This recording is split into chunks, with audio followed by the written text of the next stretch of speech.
Assalamualaikum warahmatullahi wabarakatuh. Saya Nurin Imanina binti Muhammad Nizam dari kelas 3 UPC.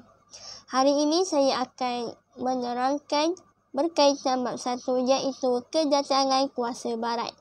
Hari ini saya akan menerangkan subtopik yang pertama iaitu kestabilan dan kemakmuran negara kita. Pengenalan. Negara kita mempunyai sistem pemerintahan dan pentadbiran yang stabil. Kestabilan sistem pemerintahan dan pentadbiran ini merupakan hasil kebijaksanaan pemerintah. Kemakmuran negeri pula datangnya daripada sumber hasil bumi dan hasil alam yang dimanfaatkan untuk memajukan ekonomi. Selain itu, kemuncak kemakmuran ialah perkembangan dan kegemilangan kegiatan intelektual. Pertama sekali, kestabilan. Negara kita telah mewarisi sistem pemerintahan beraja dan pentadbiran yang mantap.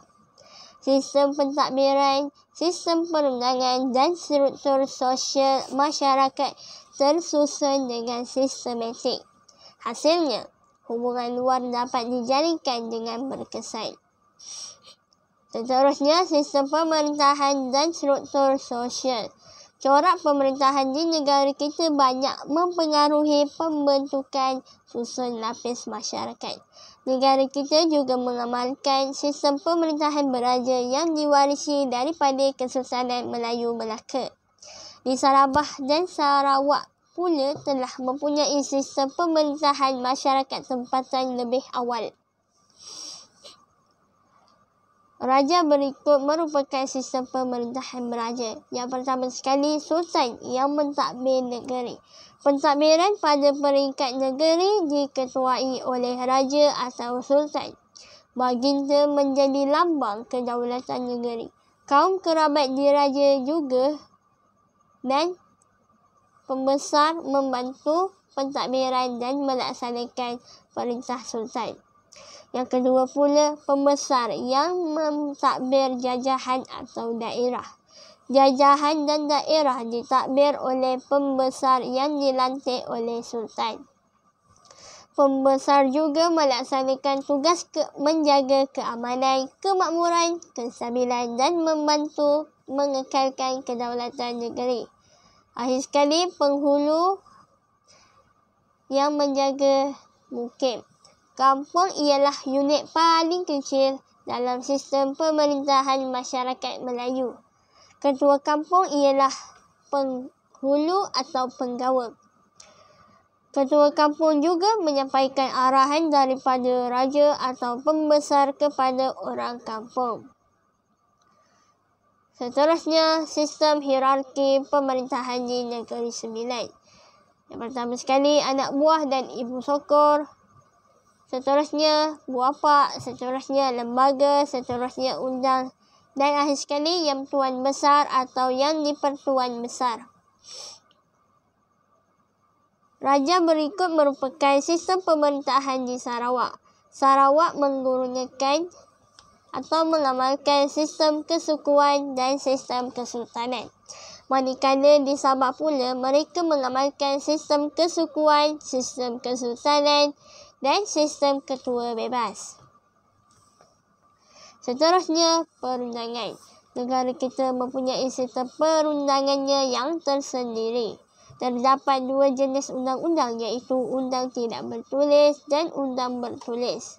Contoh undang tidak bertulis ialah Adat Perpatih. Manakala undang bertulis seperti Hukum Kanun Melaka, Hukum Kanun Pahang dan Undang-Undang 99 Perak. Di Sabah dan Sarawak pula, mereka mengamalkan peraturan hidup dan undang-undang adat mengikut kepercayaan suku kaum masing-masing. Selain itu, hubungan luar. Kestabilan negara kita dapat dilihat melalui hubungan dengan negara luar dalam bentuk ekonomi, politik dan sosial. Kebijaksanaan pemerintah tempatan menjalinkan hubungan diplomatik dan perdagangan menyebabkan mereka dapat meluaskan pengaruh, melindungi daripada ancaman musuh, memajukan ekonomi dan sebagainya. Seterusnya, kemakmuran. Negara kita terkenal di persada antarabangsa kerana memiliki kekayaan hasil bumi dan sumber alam daripada hasil galian, kesuburan tanah, sumber makanan, kelautan, flora dan fauna. Kemunculan pelabuhan perdagangan yang strategik membolehkan sumber hasil bumi dan sumber alam dapat diperdagangkan di seluruh dunia. Kemuncak kemakmuran negara kita ialah perkembangan kegiatan keintelektualan dan persuratan. Seterusnya, hasil bumi dan hasil alam. Negara kita kaya dengan bahan galian seperti biji timah, emas dan perak. Kegiatan melombong biji timah dan emas dijalankan oleh masyarakat tempatan. Mereka menggunakan kaedah menulang atau melampai. Selain itu, negara kita juga dikenali sebagai pusat pengeluaran sumber hasil hutan seperti rempah ratus, damar dan rotan. Hasil hutan tersebut dijual kepada pedagang China, Jepun, Siam dan India. Negara kita juga kaya dengan hasil laut seperti sirip ikan hiu, timun laut, rupai laut dan mutiara. Seterusnya, memanfaatkan hasil alam. Masyarakat tempatan juga mempunyai sifat yang kreatif dan berkemahiran tinggi. Mereka berjaya menghasilkan kraftangan yang indah dan menarik daripada sumber alam. Masyarakat Melayu juga mahir dalam bertukang kayu, membuat perahu, membuat perabot daripada rotan dan menempa alat senjata tradisional. Di Sarawak pula terdapat juga kegiatan menenun kain pua dan menyulam selendang. Seterusnya, sistem ekonomi. Masyarakat di negara kita telah mempunyai sistem ekonomi yang teratur. Mereka bijak mengeksploitasikan sumber alam semula jadi untuk memajukan ekonomi dan memakmurkan kehidupan. Setiap negeri mempunyai kemudahan pelabuhan, mata wang, sistem percukaian dan sistem timbangan dan ukuran yang praktikal. Pertama sekali, perdagangan dan pelabuhan. Negeri-negeri Melayu telah menjalankan kegiatan perdagangan kerana mempunyai pelabuhan yang terletak di muara sungai yang strategik. Pelbagai jenis rempah ratus yang didagangkan seperti buah keras, kayu manis dan cengkeh. Yang kedua pula, timbang, sukat dan ukur. Masyarakat Melayu menggunakan sukatan seperti kepul, leng, kal, cupak dan gantang. Satu leng bersamaan 2 kepul, manakala satu kal pula bersamaan 2 leng, satu cupak pula bersamaan 4 kal, akhir sekali satu gantang bersamaan 4 cupak. Kemudian, orang Melayu mengambil sistem timbangan dari pedagang Cina yang memakai sistem kati, tahil dan pikul yang digabungkan dengan sukatan pikul orang Melayu. 16 tahil bersamaan 1 kati, manakala 100 kati bersamaan 1 pikul. Bagi timbangan emas dan perak pula, orang Melayu mengambil sukatan pedagang India. Apabila British sampai ke alam Melayu, muncul pula sukatan yang baharu iaitu ounce, pound, tan dan gallon. Yang ketiga pula, mata wang. Pada awalnya, pedagang menggunakan sistem barter iaitu tukar barang dalam urusan perdagangan. Kemudian, mata wang digunakan iaitu wang logam yang diperbuat daripada timah dan emas. Idea ini menjadi ikutan negeri-negeri lain untuk mengeluarkan mata wang masing-masing.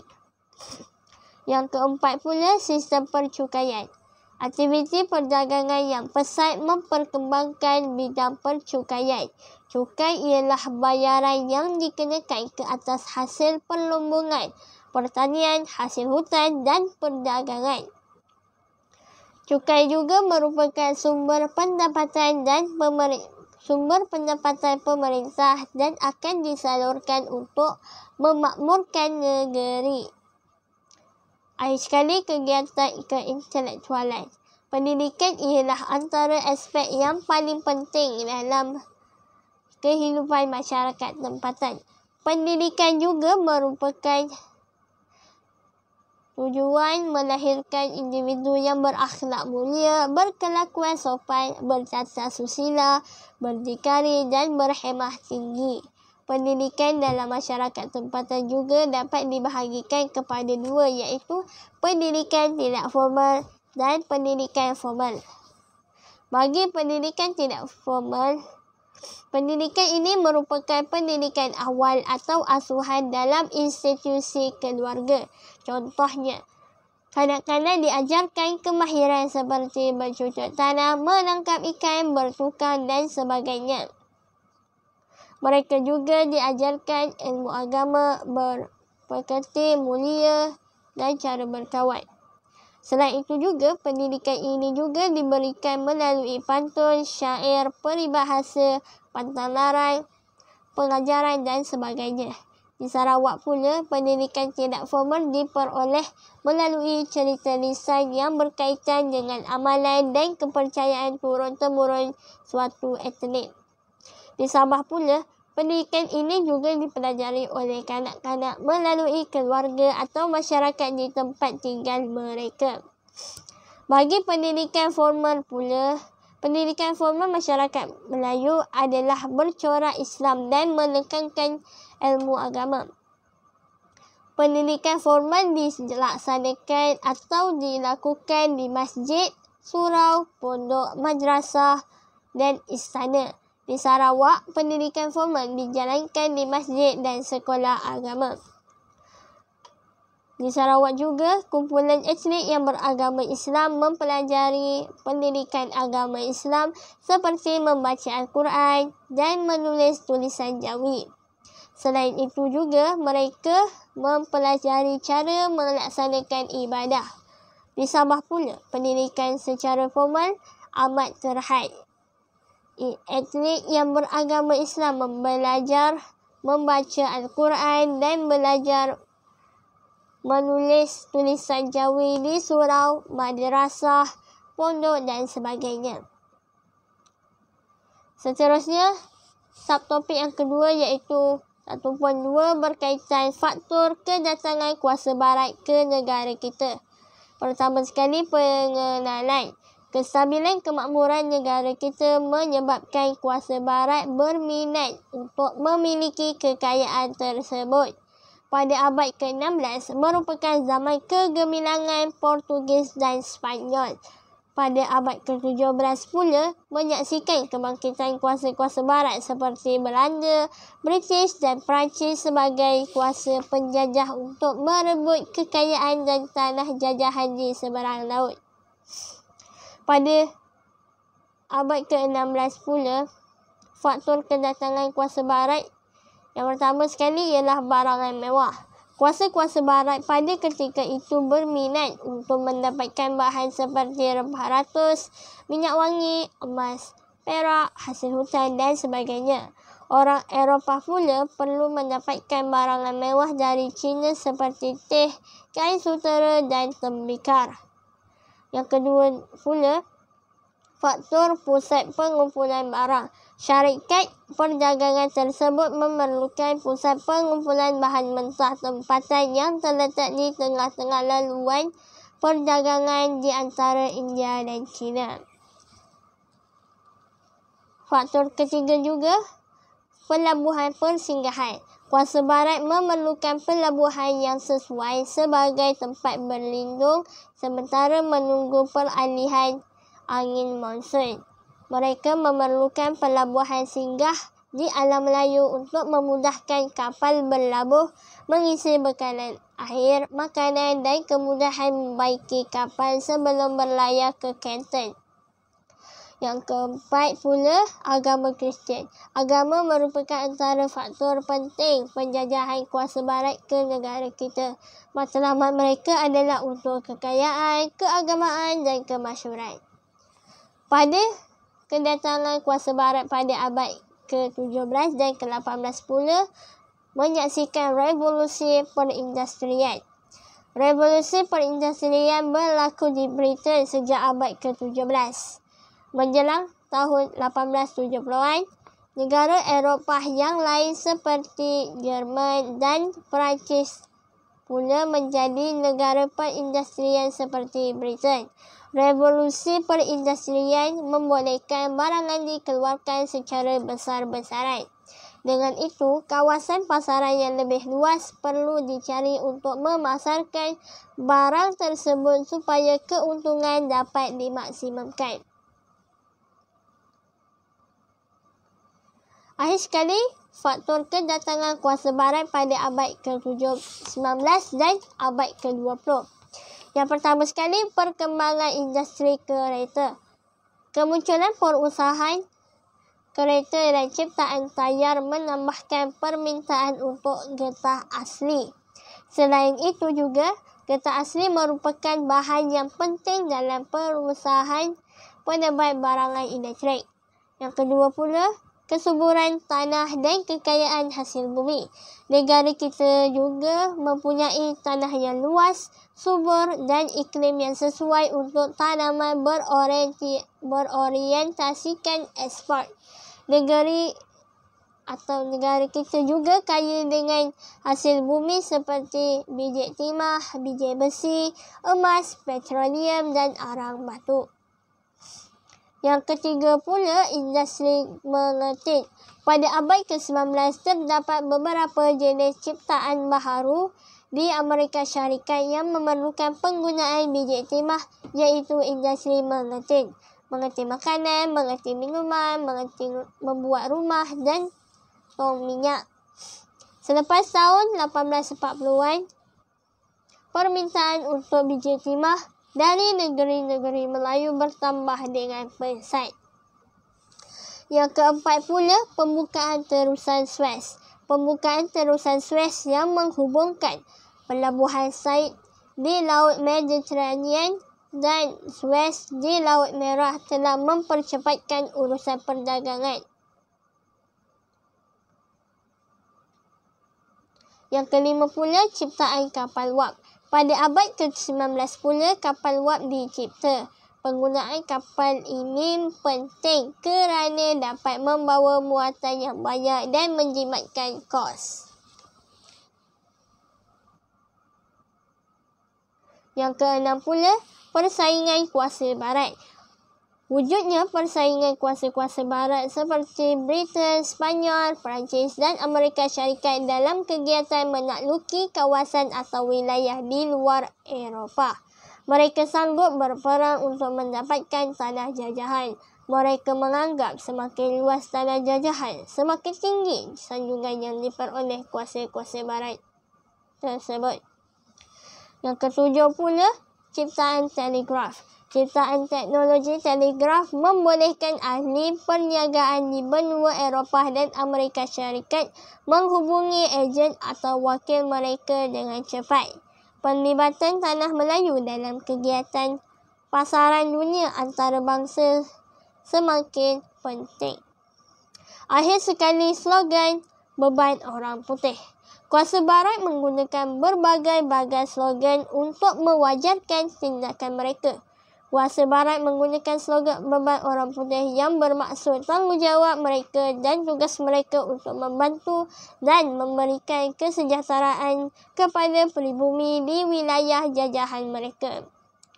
Kuasa Perancis pula menggunakan muslihat tugas menyebarkan tamadun kepada penduduk dunia bukan barat yang dianggap mundur. Itu sahaja daripada saya. Sekian, terima kasih. Assalamualaikum warahmatullahi wabarakatuh.